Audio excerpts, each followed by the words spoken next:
Hey, productivity program, this is Bruce. We're here to do our first mock listing interview. We'll see how this goes. As I look at you guys, this is when I'll be coaching. This is when I'll be giving you guys some tidbits on what's going on. So the first thing that I do when I walk up, sorry about that. First thing I do when I walk up to a house is I want to look and see if there's any sort of major things that I can tell off the rip that I might have to have a delicate conversation about. So walking up to this house right here, the only thing that I see is that there's an older roof. So I'm definitely gonna have to ask that, but make sure you're paying attention. Look at the concrete, look at the siding, look at anything that you know is gonna maybe come up on inspection, maybe needs to be talked about. This is where you start to judge the house. So let's go inside.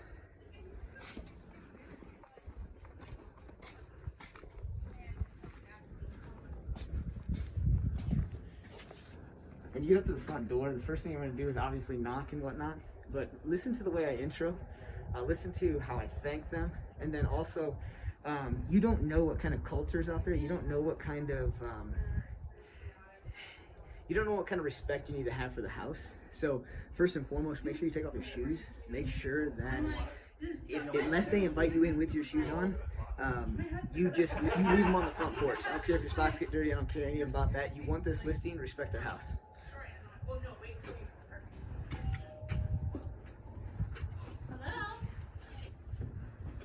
Take a step back. Hi. Hey, good afternoon. It's Bruce. We have a meeting at 2 o'clock, and it's 2 o'clock. Oh, yeah. Come on in. Awesome. Hey, give me 1 second. Let me take my shoes off. Oh, that's fine. 100% sure? It should be okay. Yeah. No, Or you can put them here. Oh, perfect. Thank you. Okay. Yeah, come on in. Do you want to just sit? Here. Have a seat. Oh, no. I apologize. No, first of all, I want to thank you for having me over. Oh. A lot of people, this is a big decision you're about to make. Yeah. And to be honest with you, since it's such a big decision, I'd like to sit at the dining room table if you have a chance. Are you sure it's fine if you want to sit Yeah, here? you know, I mean, because I cleaned it and everything. It's good. The dogs don't have any fur on there or nothing. You're fine. I'm actually not worried about the fur. I actually Okay. really want to make sure that we deliver this well. And to be honest with you, if we sit on the couch and we start lounging around, I might get a little lax with my words. And the key is I want to make sure I explain everything to you in its entirety. Oh, okay. Yeah, so let me go take a look and Yeah, put yeah. the stuff down here. Yeah, absolutely. So the first thing that you want to do is set down your stuff, and when you set down your stuff, this is where you want to kind of have that conversation around looking at the home through the eyes of the buyer. So Darby's going to give me a little bit of an objection, but we're going to move past that.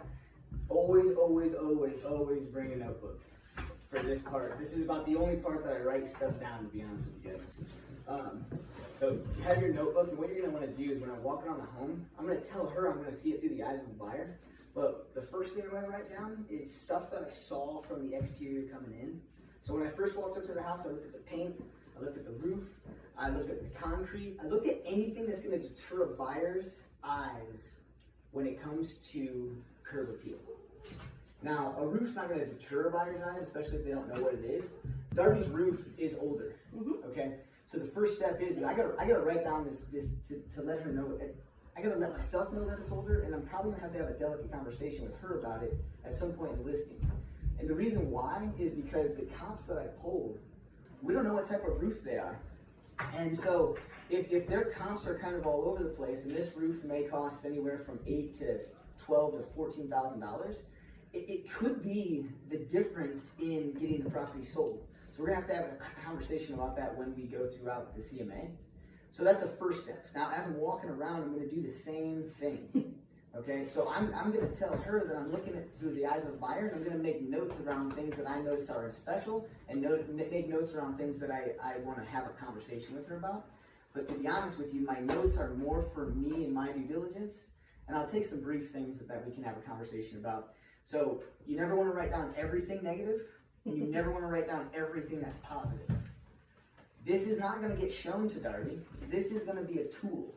And you'll notice when I go around the house and I'm done with this, I'm not going to allow her to see this. It's going straight back in my bag. If you have a single sheet of paper, it's going to be turned over. And here's why. Here's the psychological piece around that. The human mind absolutely cannot stand not knowing something. And so when I write down some things on here, she's going to wonder what's wrote down.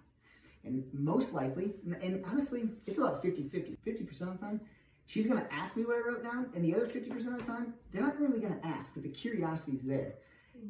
That's the piece that's so important, you guys. When curiosity spikes, guess what happens? The mind is more aware and open to receiving information because it's seeking information at that moment. So first, you guys got to walk in. You guys got to thank them for coming in. You got to respect. You got to respect the culture. You got to respect people's wishes. It's culture aside. I mean, people don't like shoes in their house.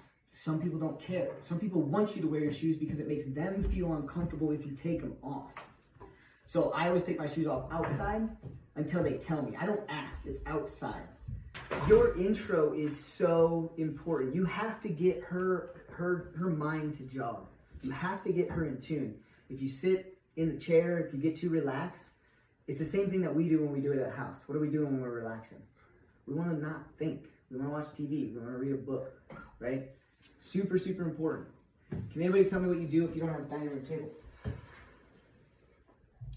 Kitchen island. Kitchen island, that's a good one. What else? Outside back patio. Thank you. Yeah, it's Colorado. It's nice. If it's the winter and you can't, obviously you can't. Do whatever it takes to make sure you guys are sitting upright or standing. I don't really love standing, but kitchen islands are awesome. And most of the time when people have a kitchen island, they kind of hang out there anyways. They're used to standing around. Brown was shaking her head. I know I had a kitchen island, the same thing. It's that important, you guys. So Darby, hey, before we get started, before we sit down, yeah, what I'm gonna do is I'm actually gonna go around and I'm not gonna go through and do a full-fledged tour. I call it a nickel tour. I want to go through it and I want to see it through the eyes of a buyer. And what that means, Darby, is I kind of want to guide myself. You see, if you're taking me around and pointing out different things to me, as soon as you point out something over here, I miss what's over here. So if you don't mind, would you be able to follow me, or you can sit right here if you'd like, and I'll just be about 5 minutes, and then we can get started. You guys do the nickel tour, make it a nickel tour, okay? But also use a rule of thumb. So my rule of thumb is left shoulder. So what I do is I make sure I want to hit every single room, and so I'm just going to stick to my left. I usually go top to bottom. Some people go basement to top. Some people go main level, stairs, basement. Whatever you do, make sure you hit things. Because here's what happens. If you guys ever shown any houses, what can happen is master bathrooms, you swing that door open and you hide a linen closet. You hide the entrance to this big grand master closet. So if you're constantly doing some sort of method, you usually will hit everything. All right, and it's super important. You wouldn't believe how many hidden rooms there are because of other doors kind of getting in the way of different things. The other thing is like I said, if Darby takes me around and I'm trying to look at everything kind of on the left, and she points my direction up here and we continue to walk, I just missed 10 feet of stuff I wanted to look at. Awesome, Darby. Hey, I appreciate you let me walk around like that. Yeah. Before we go over any of these notes, this is probably going to be a pretty extensive conversation. Oh, okay. So we're going to put this aside for a sec, and then we can go over it at the end. Should you decide to list with me and I decide to take your listing for today. Oh, okay. Yeah. What's on it? What'd you write? Just a bunch of notes. Some of it's going to be your... Oh, you'll show me? Yeah, I'm going to Okay. show you. Yeah. Okay. Yeah, for sure. Yeah, thank you. We'll definitely run into it. Okay. But before we begin, I really, really, really want to know kind of what kind of burning questions you have on your mind. Well, I think for us to sell, obviously I need top dollar, so I need to know what I need to do and not do to get that top dollar, for one. I think that's probably our biggest thing right now. Top dollar is your biggest thing? Yeah. And I know we have some updates, so that we need to be doing. Okay. But I also don't want to put money into stuff I don't need to, because, we want to get as much as we can. Cool. Any other questions you might have for me? No, I'm seeing houses sell in a day. Yeah. So I'm hoping we could have it sold within at least a week. Perfect. So you want to know more about the market? Yeah, because, we got to get out of here soon. What you want to first do is ask any questions that you can, so that way you can get it out of her. So now that her curiosity is ready, she doesn't understand what I wrote down, and I asked her if she has any questions. This is your segue. This is your thing to understand what's most important to her. And so this is the point where you either get stuff like the transition or the process, or you're going to start to get objections. She told me top dollar, so I know money is very important to this process. So when I walk around with her, I know that she's not going to be willing to spend a bunch of money on things that aren't going to have a large return on investment.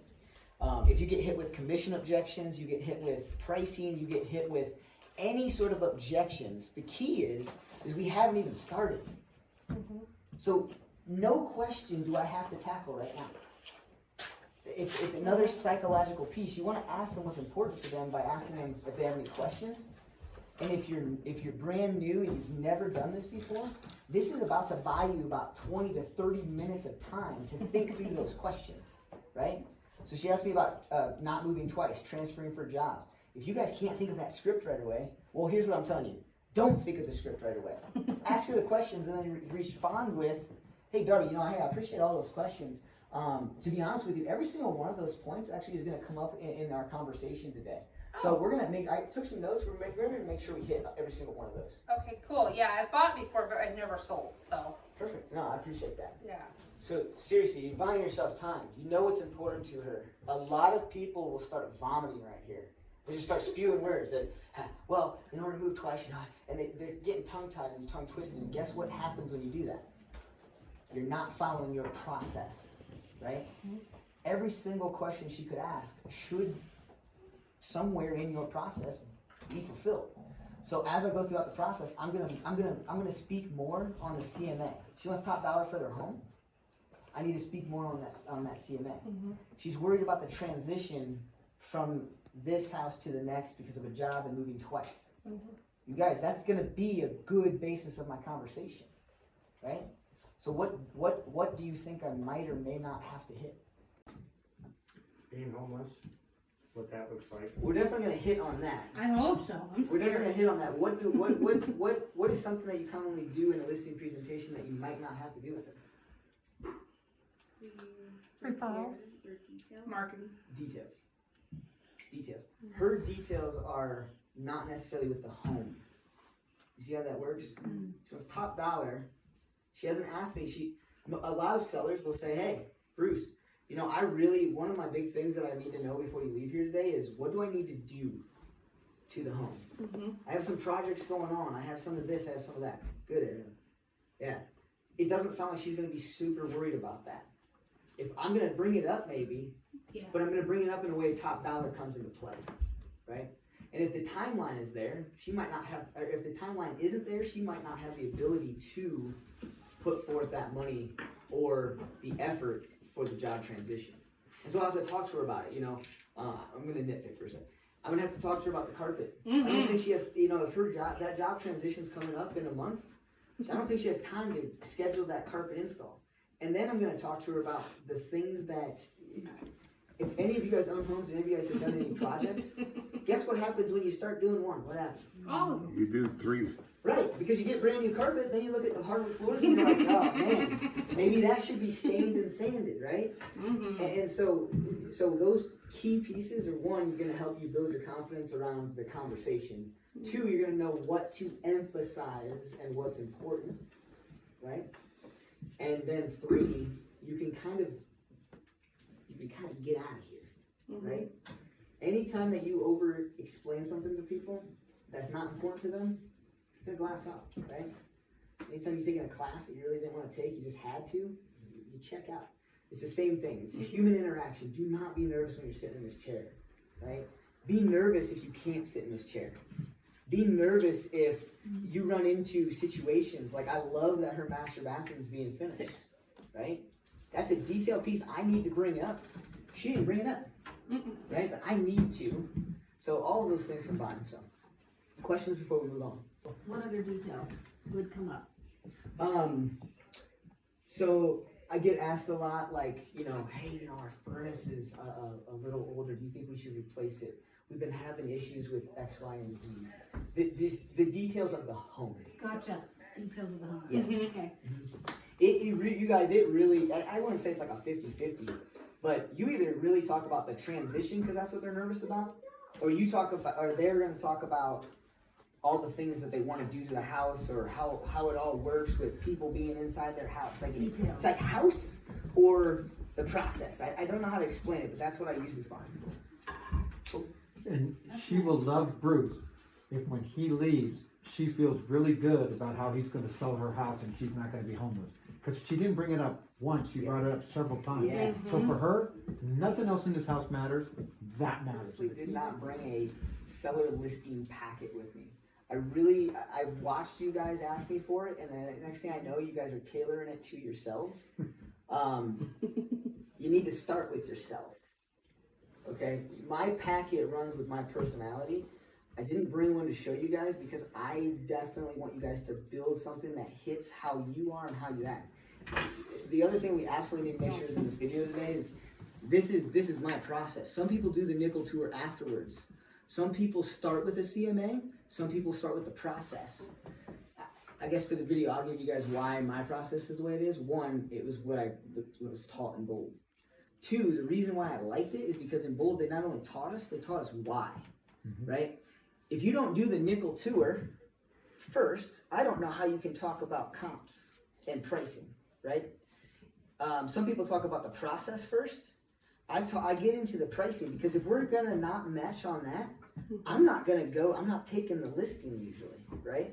So process is I walk through it because I need to know kind of what I'm talking about. Two, the second thing I'm gonna go over is the CMA. And then this third thing I'm gonna go over is the seller's process. And that's all I'm gonna tell her. But the fourth thing is part of the seller's process would be how to deliver the listing contracts. So for this video, we're not gonna do that. This is just gonna be a mock presentation. We're gonna kind of gloss over some of the CMA stuff. So I'm not gonna go through the full board, but I will get into maybe like one or two properties. But just so you know, when I stop at that second property, I would go through everything I brought, all 5, 6, 7, 8 homes if I need to. So really important, your process is key and how you deliver it is key. All right, I'm electronic. Some people are all paper. There's not right or wrong. So what happens if you're electronic and I get here and Darby's like, hey, our Wi-Fi just went out. What do you do? I can't remember the password. What's that? Hotspot from your phone. Hotspot from your phone. So if you guys don't have a hotspot on your phone, definitely make sure you get that. Before I got here, just shout it out. What kind of due diligence do you think I did? Shout it out. CMA. What else? See what kind of loans, liens I might have on the home. Check out realist report. See what I got the home for when I bought it. What's a realist report, Darby? Public records. Public records. Sometimes you guys, you will not be able to find this home in Realist. Realist is the public records system for the MLS. If you can't find it in the MLS, where do you go? Assessors. I go to the assessor's office, Weld County. County assessor's records. What's better? County assessors. County assessor's records are better. And here's why. One, county assessor's records aren't even deemed 100% reliable. That's an anomaly in itself. Realist then pulls information from the county assessor's record. Anytime you have a system pull information from one system to the next, versus a system giving information to the other system, you can miss things in translation. It's exactly why Zillow is the way it is. They don't get fed that information from our MLSs, they pull it from our MLSs, which is why there's always those mistakes and nuances in there. So, county assessor's record is the best. I'll be honest with you, I use Realist, but when I use Realist and I find something that doesn't make sense, I go straight to the assessor's records. It's just because it's a habit, it's just because I already have the MLS pulled open. But if you see something and you question it, go to assessor's records, right? What else did I look at? Previous listings to see what the due diligence documents were. The most important thing, because public records is what? Not deemed reliable, right? So I want to know what this thing sold for last. I want to know who advertised it. I want to know what their description was, right? Danielle, let's bring up your question. The 2-car, 3-car tandem. Yeah. So from the exterior, it looks like a 2-car garage, right? So I go into public records and I see that it's a 3-car garage. But then, no one said this, but the other thing that Bruce does is I'll do a Google Street View. I'll walk up and down this street because I want to know what the neighbors look like. Because if everything kind of looks good, people like location, right? They might like the house, But if the house is surrounded by nothing but junk, it's gonna be really hard to sell it. So I need to kind of understand that before walking in here. I mean, obviously walking up, you can circumvent and hit, but Google Street View. So I get in public records, I see there's a 3-car garage. I go to Google Street View, and now Darby and I didn't talk about this. No. I really wanted to set this up. I actually forgot to remind her about this. I really wanted to set this up so you guys, I've never been here. This is a fresh house for me. And I had to answer some questions or figure out what I needed to ask her about or figure out what did I need to make sure I looked at when I got here. So one of the things that I've learned is you may not want to call and ask a bunch of clarifying questions about things that you can validate when you get here. Yeah. So the 3-car garage hit me, 2-car, and so what I do, I looked up the old MLS listing, and the first sentence is, "Welcome to the beautiful neighborhood with a 3-car tandem garage."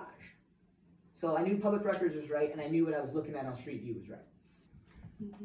So we said public records. What about public records am I looking at and for? Homeowners, Homeowners what? who are the people on title? Yes, thank you, Dave. Why is it important? Because now you need to know who's going to be signing and who's all party to this contract. Because I set up a meeting without my husband. Right, right.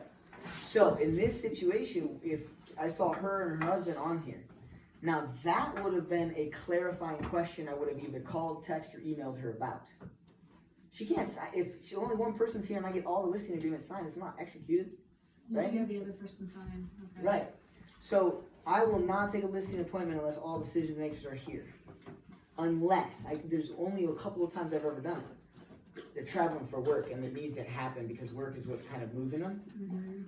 So what I do is I try and get in writing from the husband or wife or whoever's on the contract that's traveling to get them to say, look, yeah, I fully trust Darby to take care of this and tackle this with us. Obviously, before we sign anything, we'll probably want to, talk about it a little bit. I want some buy-in from them. Good. What else in public records?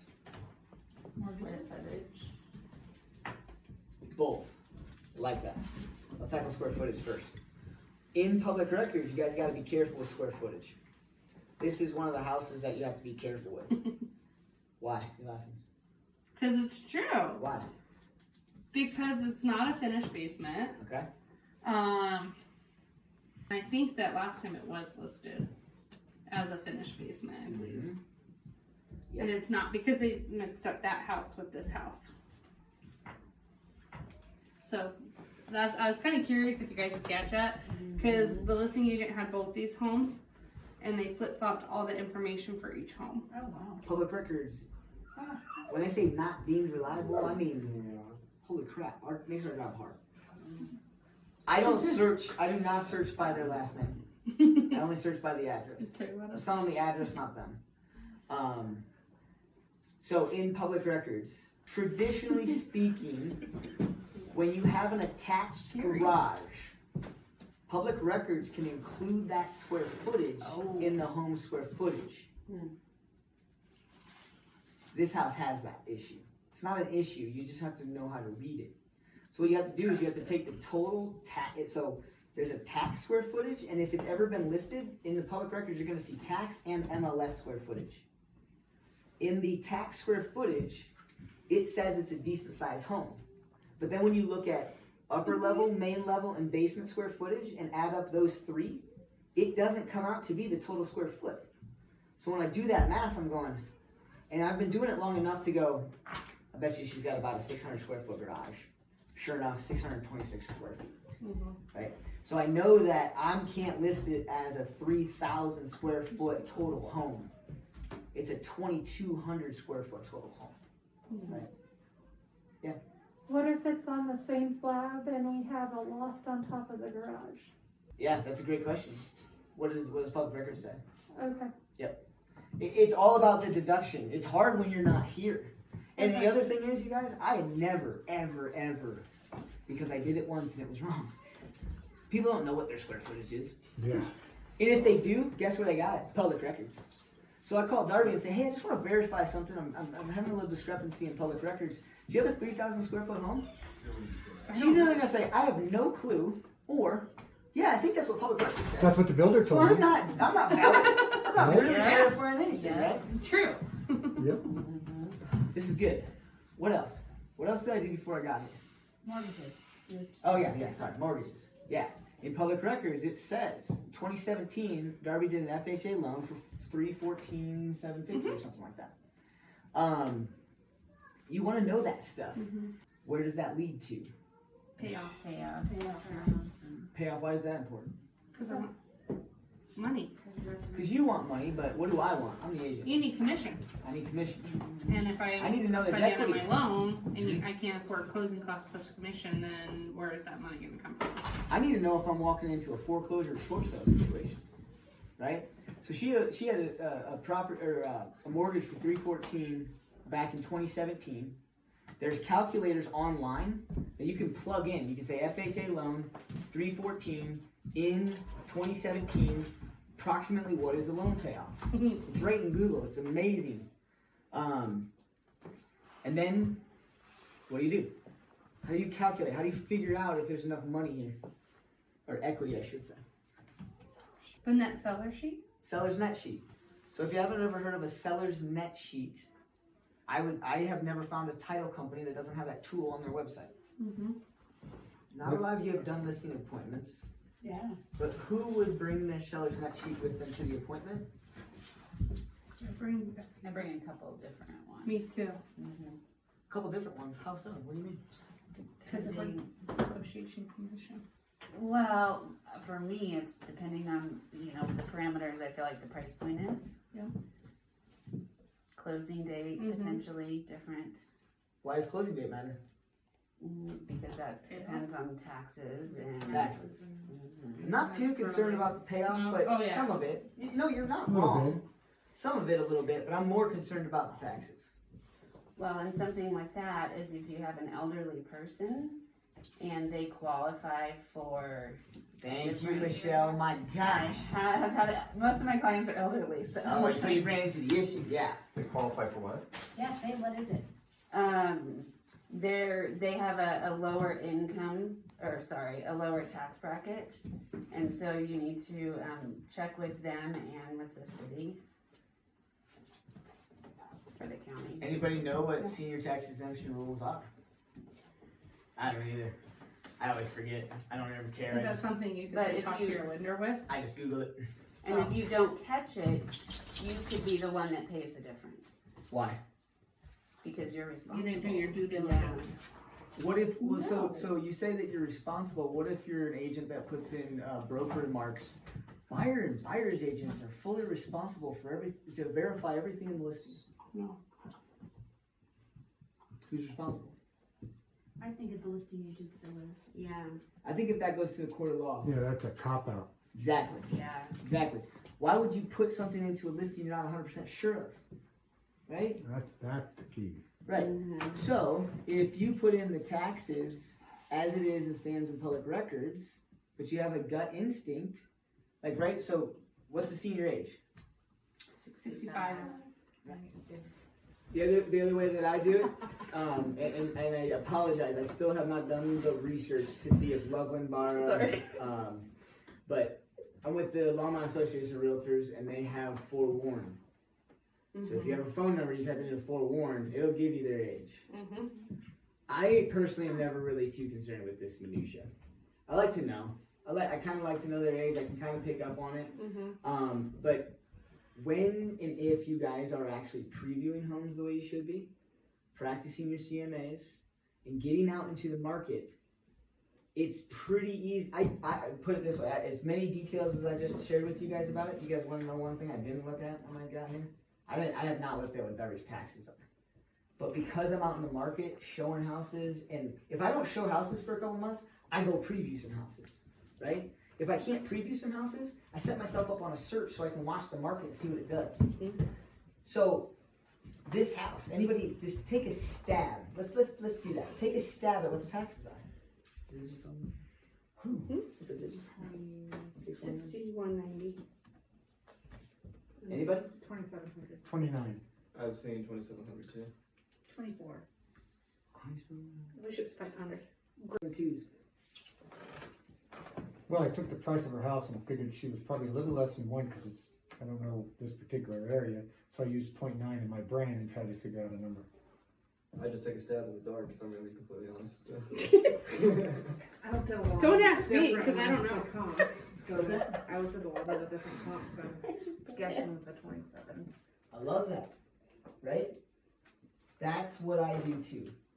I'm already looking at comps, so let's start to see if all the comps are in the mid 2s, and I look up this one and it's 1,600. I'm gonna start thinking about it, right? So exactly, the more houses you see, the more you look at. When you're doing comps, you gotta look at all those details. Well, and it's important, right? It's what we all go through, right? Mm-hmm. The more I mean, I can tell it's in the mid 2s because the CMA told me it's in the mid 4s. Oh. But why? So Harry brought up a great point. Great point. Taxes aren't 50% or 0.5. So why is the tax 0.5 versus what I came up with on the CMA? Because they've assessed it lower than it's actually. Oh, thank God. How many, I mean, so many houses. It's actually very rare that a house this is value in public records or tax records That's it. is worth what it's worth, Yep. right? So for me, I either would look up the tax information. So we got tax information up here. It says total assessed value for the land is 55,000. Improvement is 313. So we're at 365. I'm gonna get into the CMA, but I'm in the mid 4s for comps. So for me, I just kind of go in. I just do it like a half percent. So if it's 4,500, I'm thinking the taxes are probably right around 2,500. And a county assessor's office does what for value? It's just a percentage. It's just percentage. So they calculate the county tax percentage that they want to kind of go up or whatever, and then they look at the last assessed value, Yep. put that percentage on there, and say, yeah, we're good. And they built the first one based on what you paid for the house. So, Darby, hey, I appreciate all your questions. And to be honest with you, I feel very confident we're actually going to tackle them today. So I appreciate those. Okay. And the reason why we're going to tackle it, Darby, is because I want to make sure I respect your time. We're only going to go over 3 main things today, right? 1, we already knocked out. What was that? Just your questions. Yeah, we're already a third of the way through this. Okay. Right on. 2nd, we're going to go over the CMA, or a comparative market analysis. We really want to hone in on price. When we get into that, I'm going to show you why honing in on price is so important. I'm going to show you some real life examples on the computer as well. Oh, okay, good, because I have no clue what that's all about. I appreciate that. Okay. Lastly, we're going to wrap up with the selling process. Sound good? Okay, yeah, because that's the part, yeah, there's a lot I think I need to do, so that'd be good, because Yeah. I'm not really sure what I should be doing or not. Perfect. Yeah, we'll address all your questions. Okay. Yep. So first, let's go ahead and get started with the CMA. I Okay? appreciate letting me get onto your internet. Yeah, And so, you're welcome. I don't do paper. I don't do it. With COVID, sometimes I will prompt them to go get their laptop.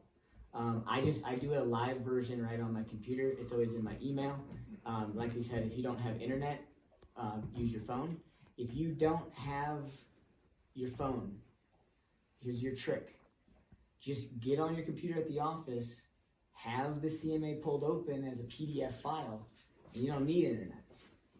Right? So step 1 is I try to tag it off my phone. Step 2 is I really don't need it in all, right? Because if I have a packet here for my listing presentation, I'm going to leave with them, which is very important. I really didn't want to bring it, but we need to say it. You got to leave them something.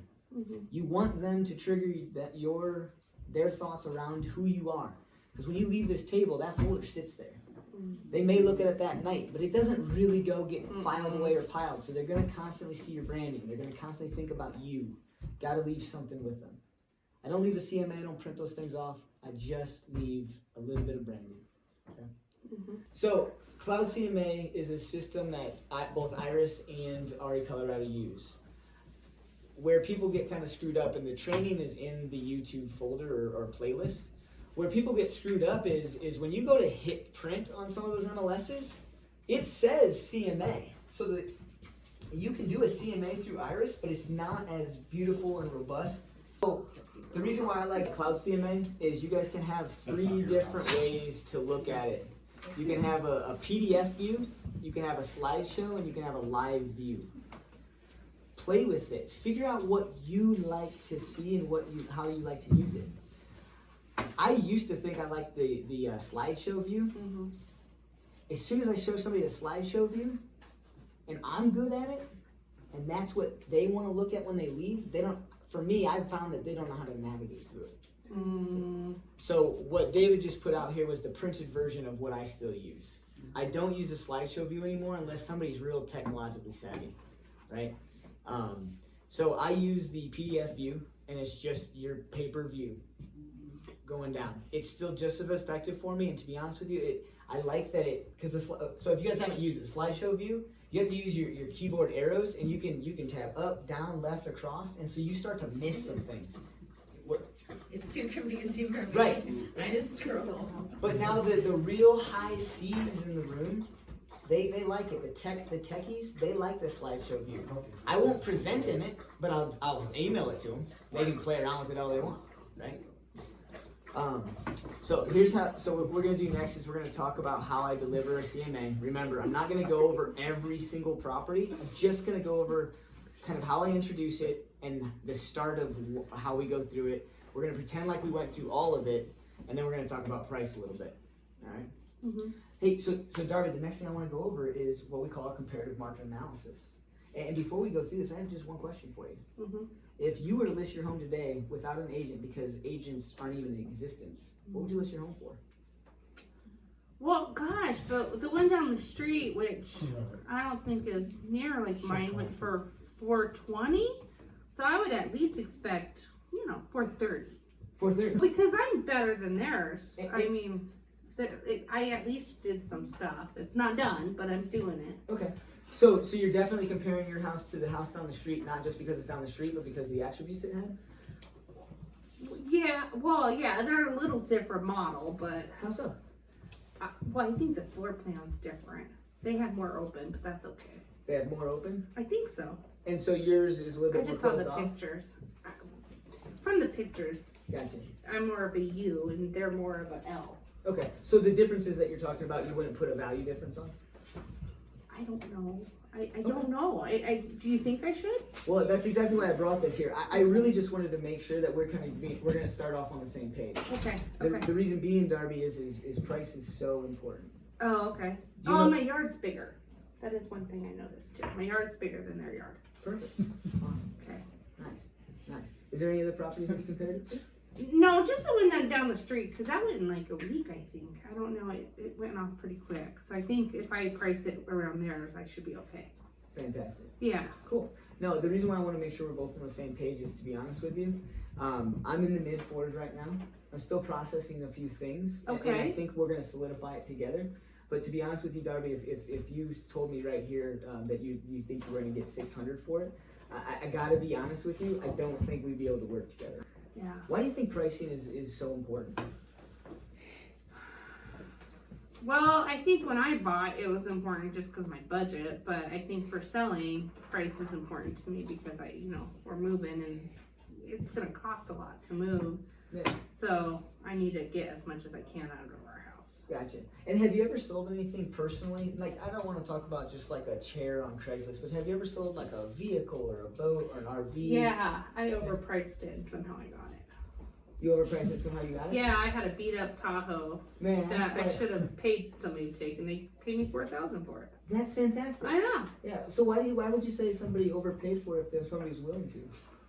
I think because we were having a yard sale that day, and they thought other people were buying it, so then they hurried and went and got it. So you But created a yeah. supply and demand factor. Not intentionally, but yeah, I think so. And here's the number one reason why price is so important. Okay. You see the supply and demand factor, Uh-huh. right?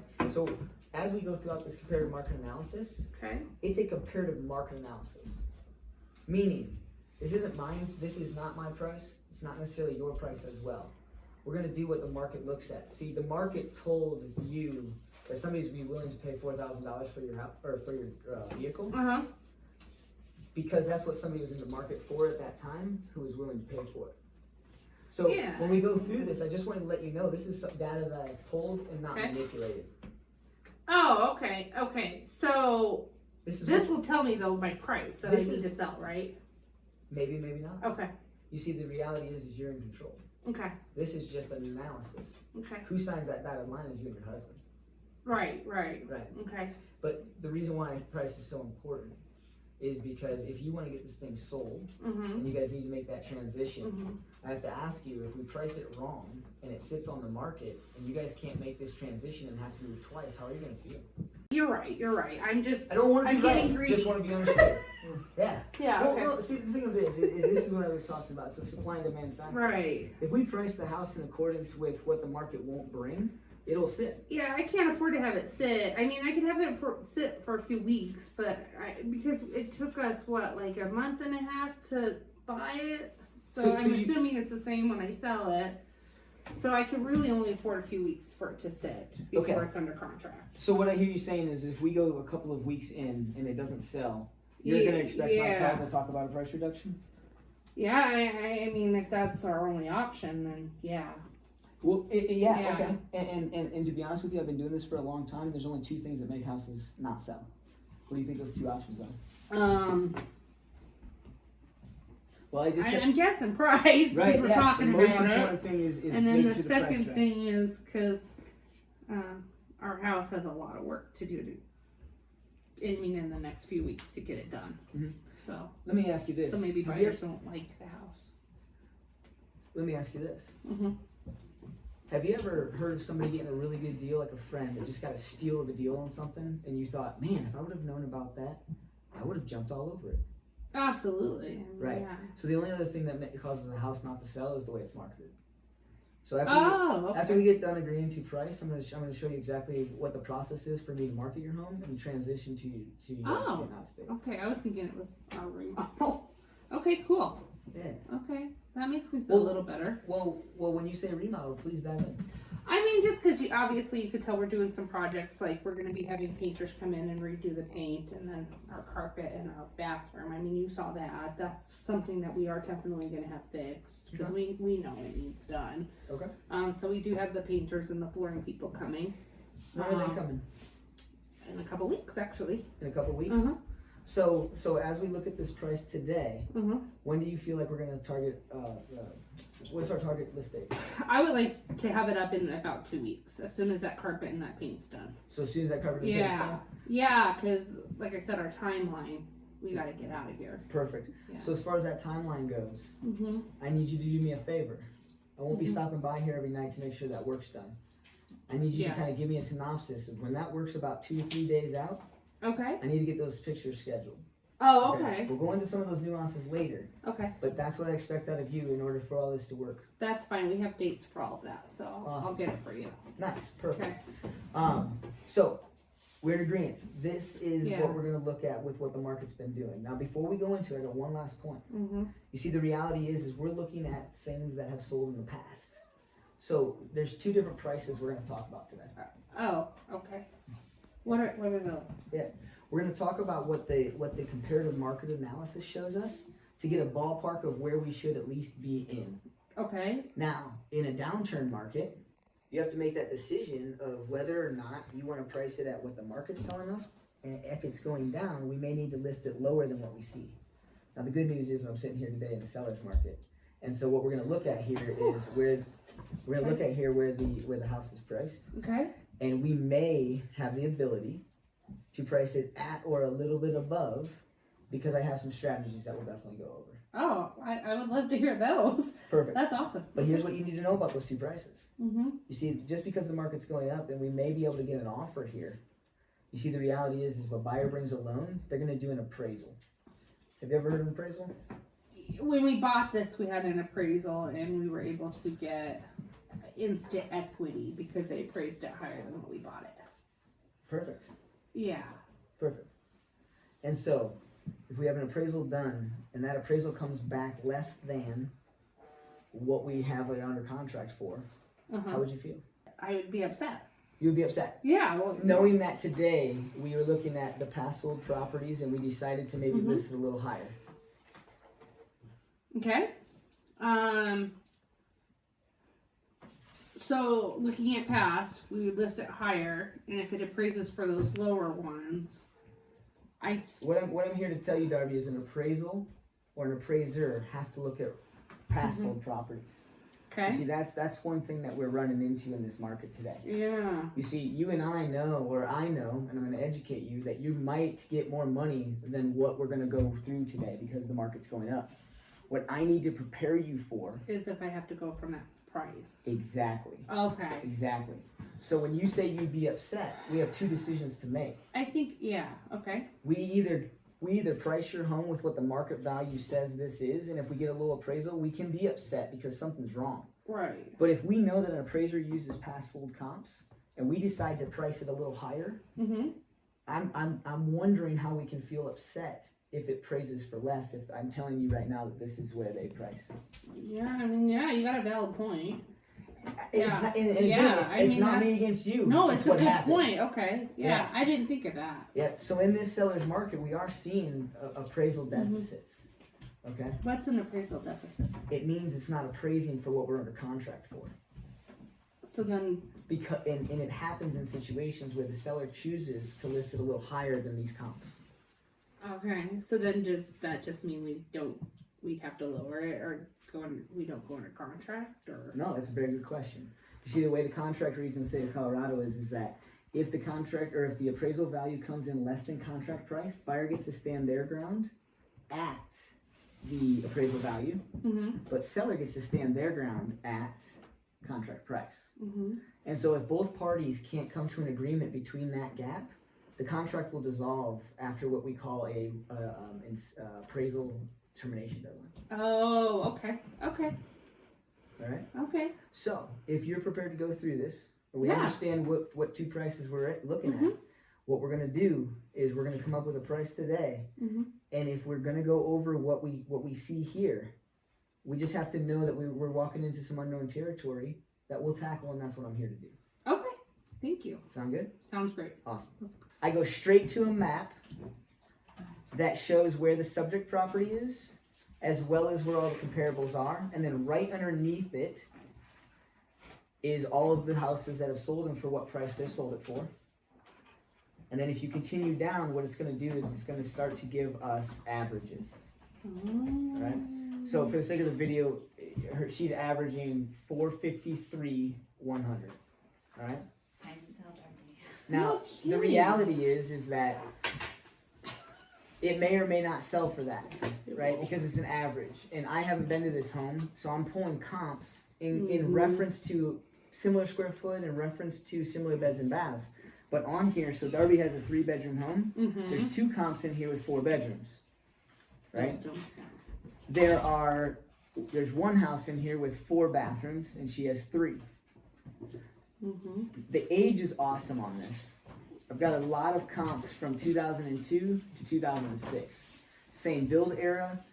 And here's another reason why I want you guys to make sure you guys take some history lessons on the market. What happened between 2002 and 2006? Things went up. Things went up, Skyrocketed. right? It's not, so sometimes when you guys get comps, sometimes you might see things that sold in 2005, and then you might see things that sold in 2010, and everywhere in between. Well, what happened in that era? Crashed, right? So you need to understand what happened in different eras as well. Alright. Then the next thing that you see on this, and you guys, I love Cloud CMA. Why? Because it gives you everything that's really important to actual value of the home. The next thing on this thing is square footage, right? So if we're going through and the average price is 453, but Darby's square footage is under the average, we might have to have a conversation around maybe 449, maybe 445. Or if she wants to test the waters, I don't want her to go over 460, 465, right? Lot size, she mentioned lot size, Yeah. right? She mentioned lot size. She thinks that's important to her for the value of this home, right? A lot of sellers do. Sellers will always want to sell their home for as much as they can. They look at things that were important to them. Just because a big backyard is important to Darby doesn't mean it gives them any extra value. What if somebody comes in and is like, wow, that's a lot of maintenance out there. That's a big yard. I don't have a dog. I don't have kids. Like, I don't want to mow my grass every week and take an hour. But to Darby, that's important. So I have to have a delicate conversation as we go. So there's one house in here that had a 0.22 acre lot, so almost a quarter acre lot, sold for $435, right? Then there's another house in here that has a 0.14, so pretty significant less. What is that? Almost 3,000 square feet less, close to. Sold for $480. So now tell me how much lot size really matters in a residential tract home neighborhood. Not at all. It only matters to the buyer that wants it, Mm. right? So this house that sold for 0.14 for $480, that buyer's probably looking for updates. It's a $50,000 swing on a property that the square foot's not that far off for $50,000, right? Yeah. So those are some nuances that you guys gotta train yourself to kind of look at, right? Before you guys walk in here, you guys gotta go over these CMAs. Right? And then it gives you price, gives you lot size, and it gives you sold date. I don't really necessarily care about the sold date. If you guys watch my CMA video of how to, in this market, because properties are ever turning, I'm not even going back 6 months right now. I'm going back 3 months. If I can't find 3 comparable properties in the same neighborhood, I might go back 4 months, then 5, then 6.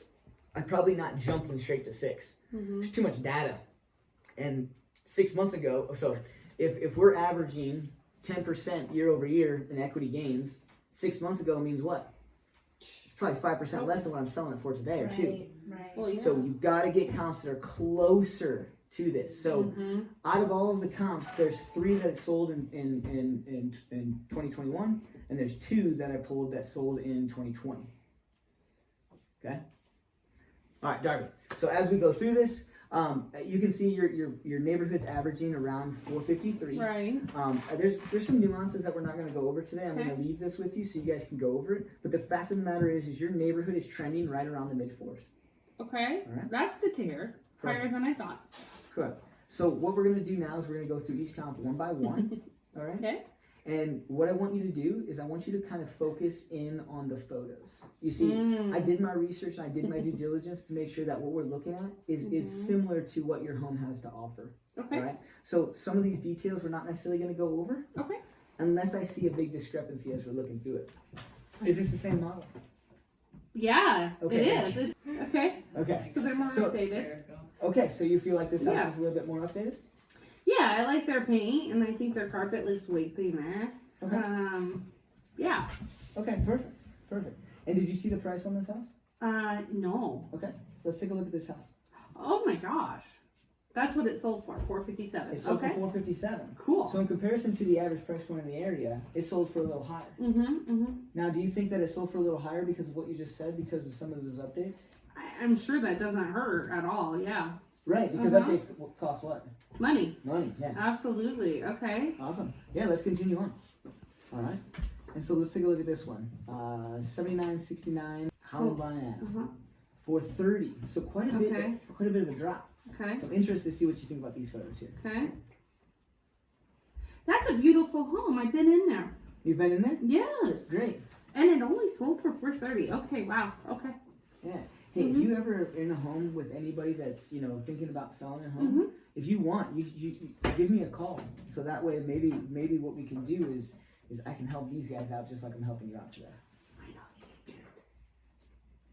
But yeah, okay, keep going. Oh my gosh, that's a beautiful home.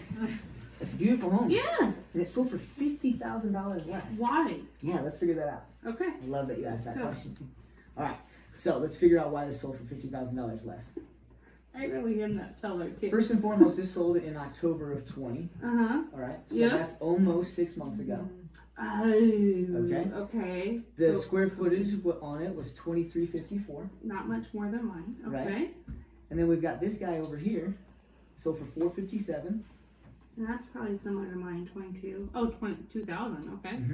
But now here's what I really want you to pay attention to and notice. Just like I said, we're looking at past sold properties, and today we know that the market's going up. You see, this property just sold about 10 days ago. Yeah. Right. Woo. So when you say you like this property, I gotta tell you that you're sitting pretty. And the Okay. reason why you're sitting pretty is because if this house is that beautiful and sold last fall for $430, Yeah. but your exact same model is selling for way more today, I want you to take that price out of your mind. Because I don't think we should even be close to the 430s. This is Okay. confirming and validating to me that we need to be closer to that 450 mark. Okay, But that makes with me that happy. being said, you had said that that one sold for a little bit higher than 450, had a little bit more updates for you. I thought it did, yeah. Right. Yeah, absolutely. Well, yeah, So absolutely. so on and so forth. I go through all of these comps with her. We go through it, and see, I'm setting this up to the point where I don't want her to think that she can list it for 465 Right. or higher and stuff like that. I'm making so many points around that she said that house had a little bit more updates than her. Mm-hmm. So now because she said it, I can use it back if she wants to compete with me on it, right? Okay. So we would go back through and we kind of go through all of those just like that, ask those questions, right? And then I would say, okay, Darby, based upon this, where would you like to list? I mean, that 450 range is pretty good. I like that range. Great. I mean, that's higher than what I thought. So, yeah, I mean, 450 is a good spot. Great. And would you say $10,000 is a lot of money for you? Is 10,000 a lot of money? I mean, not when I'm looking at that price. I Not mean, when you're it's a looking at lot that higher than what I was expecting. Okay, so when you say that 450 range, you'd be perfectly fine with me listing at 450 or 469 or 459? So what if So, she yeah, says I'm like happy. 475? What if she's Yeah, only let- about I think let's 475? go higher. Let's go Let's higher. keep going. We gotta Let's train. go, We let's gotta go train. higher. Okay. Yeah, because if it went for that price, and that was a couple days ago, I'm wondering if we can't do 465.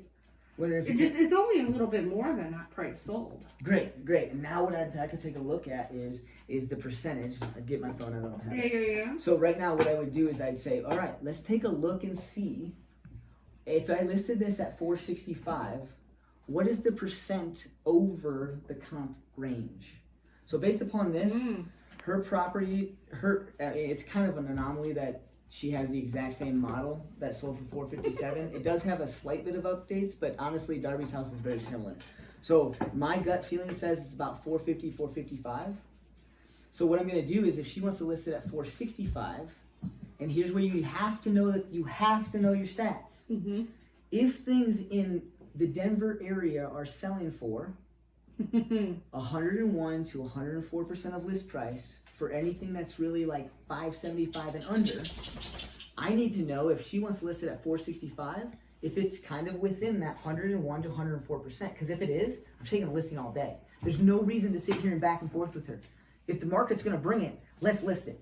Because the other thing that I told her was, if the market does bring it, and she does not get the appraisal value, she's ready to not be frustrated as well.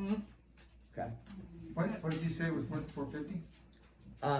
In my world, if I had my phone right now sitting at this listing table, I would be doing 455 to 465. It's got to be higher than 100%. It's about 2%, so you'd be selling it over 102%. Oh, Right. okay. So she's within the market statistics.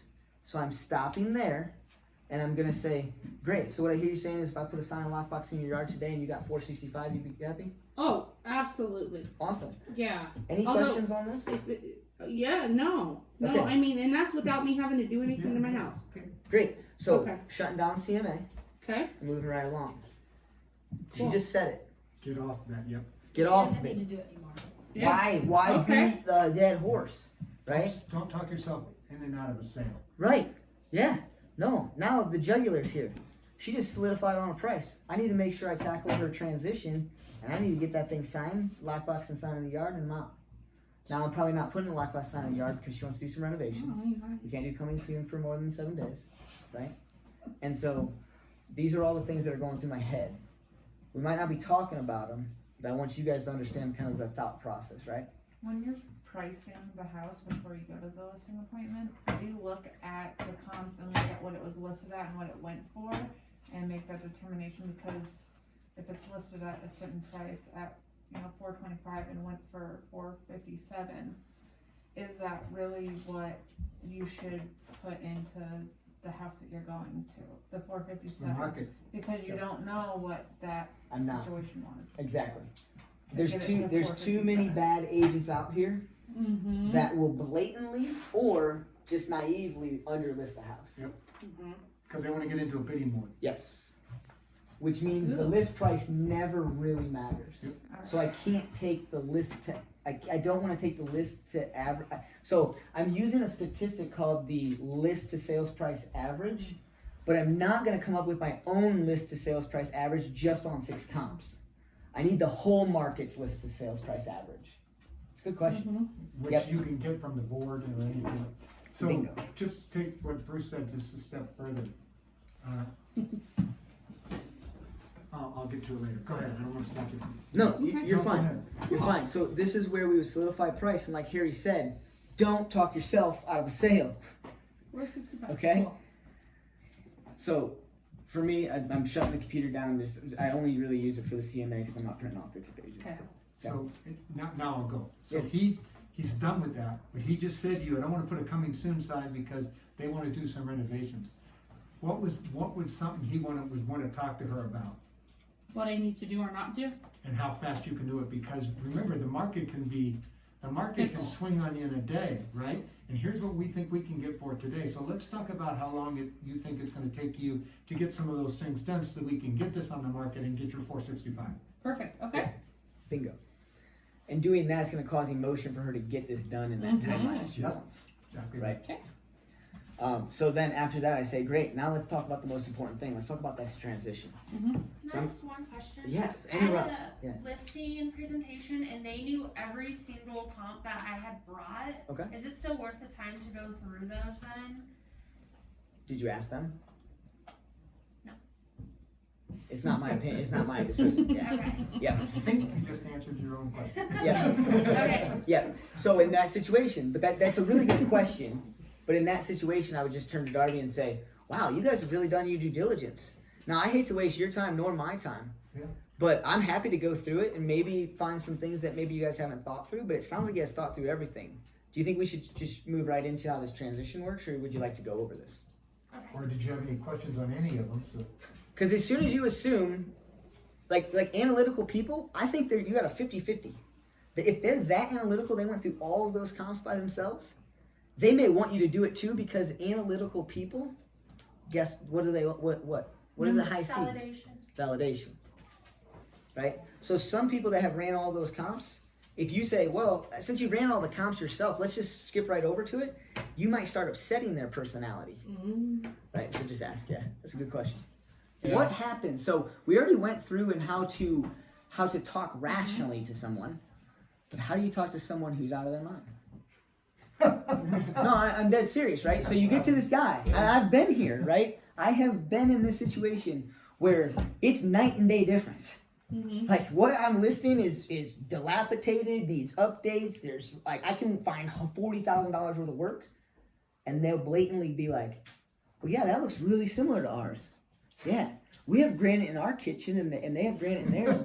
Yeah, you have four cracks and 14 things that are chipped out of it, right? Like stuff like that. But you get those people. So how do you talk yourself out of that? Be prepared to walk away. Yes. Thank you, Bronwyn. Yeah, be prepared. But here's the key. If you prepare yourself to walk away, guess what you don't do then? The more you're prepared to walk away, guess what you're not going to do? You're not going to bring emotion out of your words. Right. Okay, so if you can prepare yourself to walk away from every single appointment, then you won't really bring out so much emotion.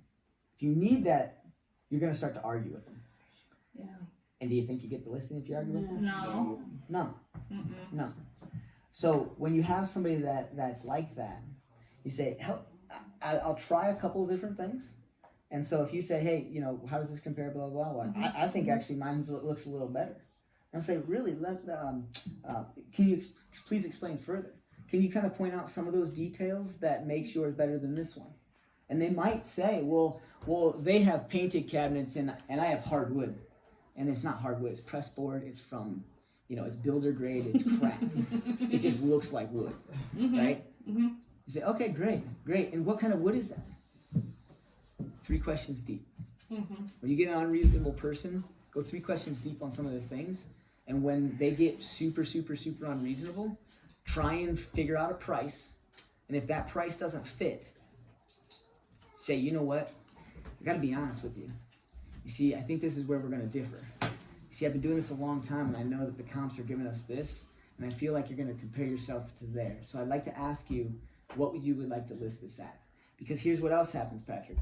Some people are super unreasonable with the way they compare it, and then when you ask them what they want to list it at, they're super reasonable. You know what I'm saying? Right? So it all kind of comes back down to what do they choose.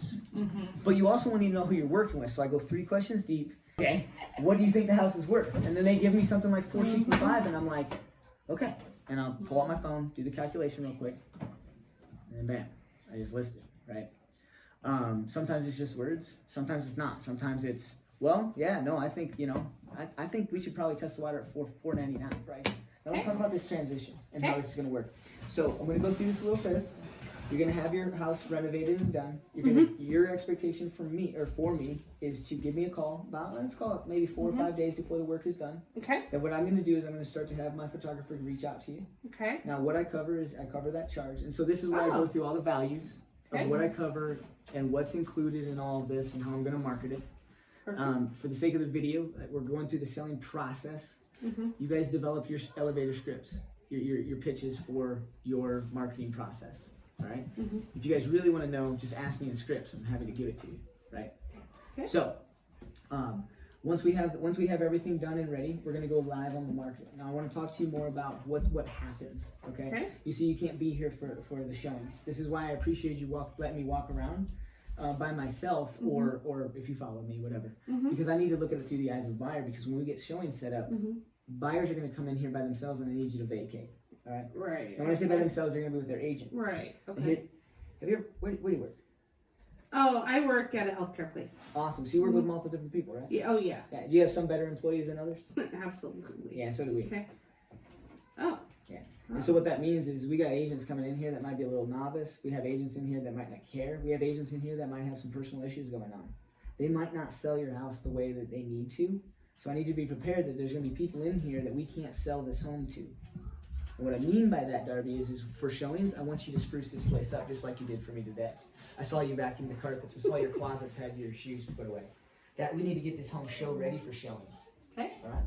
So after we go on the market, we're going to start setting up showings. I'm going to ask you a few questions, when time comes, such as, how much lead time do you want for showings? Okay. I'm going to have some questions for you that I'm going to ask you before we go live.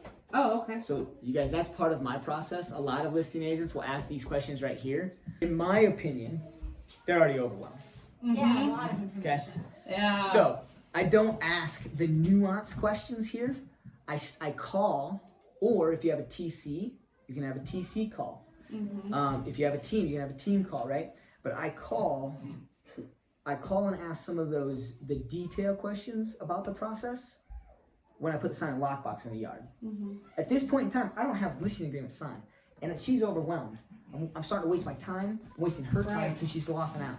Right? Remember when we sparked up her interest at the beginning? It's falling right now. Right? That's why you guys got to get into CMAs and get out. Okay. You guys got to get through those processes to keep the attention.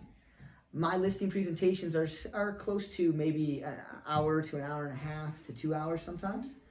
2 hours sometimes is because I can't control the darn conversation. Drives me up a wall, right? I'll be like, I want to go see your house, and they'll be like, hey, look over here. After I told them 15 times, don't point anything out to me, right? So just watch your time. Always give yourself more time. Here's the last thing you also want to do. You do not want to stack up an appointment on top of a listing appointment or a buyer's consultation. Okay. All right? Because you don't know what kind of questions you're going to get asked, and you don't want to be the person that goes, hey, you know what? Look, it's been 2 hours. I got to get going. Or, hey, it's been 2 hours. I'm going to make a phone call to let the other person know I'm going to be late. Shows you I don't have time management skills. Right? So, okay? So we're going through the process. I'm going to go over the brief overview, right? So I'm going over the process. We're going to get showing scheduled. We're going to talk about, that people are going to be in your house without you. And this is what I tell them: hide your guns, hide your medication, hide anything of value. Before photos, because we need to hide all those things, I want you to take down all of your personal effects. We're going to walk around the home after we get done with this conversation. We're going to talk about that. And then I'm going to say we're going to get listed. We're going to have to market. Once we go under contract, Darby, I want you to know that I'm happy to take care of you. All right? You see, the fact of the matter is I'm not going to go over exactly what happens at this point until we get to that point. So when we hit the market and showings are going on, to take away your nervous energy, Darby, we're going to meet up again, maybe for a dinner, maybe for a lunch, or maybe for a phone call while your house is showing and maybe you're driving around. And I'm going to ask you some questions and talk to you about what happens after we go into contract. Does that sound fair? Yeah, I like it. It causes you not to put more into her mind, but it causes you to ease their mind to let them know that you are going to talk to them about it, right? And that you're in control and they got to put that trust in you. Once we go under contract, we're not sure exactly when we're going to close. It could be a 30, 40, 60-day process. Again, I don't want to go through any of those weeds until we have it. See, the fact of the matter is, Darby, we can go through so many different what-if situations that we could talk until we're blue in the face, and then guess what? We get none of those what-if situations. So that's kind of how the process works. Okay. Now, when it comes down to an offer, it comes down to the transition to the next state. What we need to know is we need to know those details. So I know you're still trying to figure that out with your husband's job Yes. and all that. So your other expectation to me, and here, like if she's sitting here with no pen and paper, guess what I'm doing? I'm getting a pen and paper out. I'm shoving it to her, and I'm probably writing the first thing down on it. What's her first expectation that I told her? That she has to let her know 4 or 5 days out before. Bingo. So I'm probably writing down that first step, passing the pen and paper to her, and saying, okay, this is what we need to do. Right? It's a mutual agreement. Right? So, we go through all of that, blah, blah, blah, blah, blah. All right, Darby, hey, I feel very confident that we would be able to work together, to be honest with you. Do you feel the same? Yeah, I do. I feel good. Did I tackle all of your questions? You did. Great. Yeah. So now I've got this little handy dandy notebook here. What I'd like to do is I'd like to walk around the home with you and kind of go over some of my notes. Oh, okay. And what I'm going to build here, Darby, is I'm going to build what we call a listing description. Okay. So some of the notes that I took were highlights of your home. And some of the notes I took were questions that I have for your home. And then some of the notes that I took are suggestions that I'd like to make for you. Perfect. Okay. You guys want to write that down? Highlights of the home. Yep. So I'm building a listing description. So I'm talking about the highlights of the home. Some of the things that I wrote down are questions I have about your home. And the last thing that I have is suggestions I have for you about your home.